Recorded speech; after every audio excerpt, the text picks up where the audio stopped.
4টে round বাকি আছে এবং ওই 5টা রাউন্ড, আর এই 5টা রাউন্ড কিন্তু টোটালটাই আমাদের এরিয়া। মানে 73, 82 এগুলো হচ্ছে আমাদের প্রায় 20-25 হাজার প্লাস হবে আরো।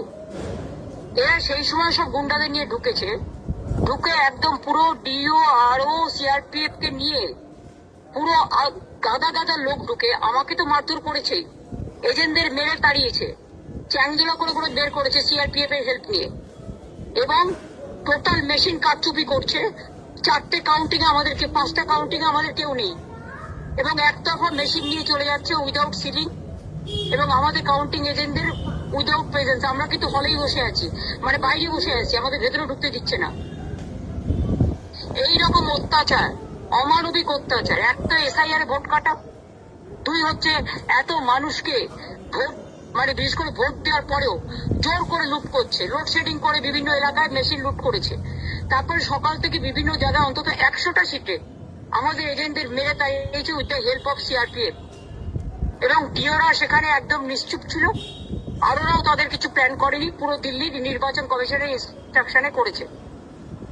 এই ইলেকশনটা বিজেপির সাথে আমাদের হয়নি, ইলেকশন কমিশন এই ডার্টি গেমটা প্লে করেছে, যে ডার্টি গেমের কোনো ক্ষমা হয় না। এখানে আমরা এখনো বলছি, আমরা 200+ সিটে আমরা এগিয়ে আছি, এগিয়ে ছিলাম, কিন্তু সেখানে সব কাউন্টিং এজেন্টদের ঘাট ধাক্কা দিয়ে বের করে দিয়ে ইভিএম মেশিন লুট করেছে। ওয়ান সাইডেড বিজেপির গুন্ডা বাইরে বসে আছে, ভেতরে বসে আছে, আর আমাদের কাউন্টিং এজেন্ট আমি সহ আমরা বাইরে 3 ঘন্টা বসে আছি। আর কতক্ষণ এভাবে চলবে? আর তার মধ্যে ইভিএম মেশিন উইদাউট সিল করার জন্য, সিল করতে গেলে তো সব পার্টিকে লাগে, তা আমাদের কাউকে সিল করায়নি, সব এসে ঢুকে দিয়েছে রুমের মধ্যে, এবং স্ট্রং রুম থেকে সব মেশিন নিয়ে চলে যাচ্ছে নিজেরা নিজেদের মধ্যে কাউন্টিং করে, ওয়ান সাইডেড। আর ডিও আমাকে বলে গেল, ম্যাডাম আপনাদের এআইটিসি কে অন্তত আমরা অ্যালাউ করবো, আপনাদের পাস দেবো, আপনাদের এজেন্টদের ডেকে পাঠান। আমি সবাইকে ডেকে পাঠালাম, আমাকে 2 ঘন্টা টাইম দিল, আমি 1 ঘন্টার মধ্যে সব ডেকে পাঠালাম। But they are not allowed, even I am not allowed. এটা কি ইলেকশন? এটা অ্যাট্রসিটিস। এইভাবে জেতার কোনো মানে হয়? এটা জেতা নয়, এটা অনৈতিকতা, এটা নীতির জয় নয়, এটা আদর্শের জয় নয়, এটা হচ্ছে বিজেপির সবচেয়ে বড় পরাজয়। একতরফা নির্বাচনটা করলো, কাউন্টিংটা পর্যন্ত কাউকে ঢুকতে দিচ্ছে না।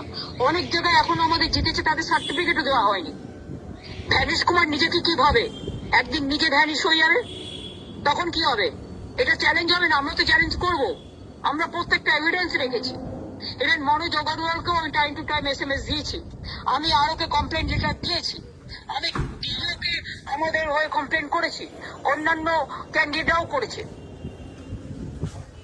কিন্তু ওয়ান সাইডেড। প্রথমে তো আমাকে আসতে দিচ্ছিল না, রাস্তা ব্লক করে দিয়েছিল, তারপর আমি কোনোভাবে এসে ঢুকেছি।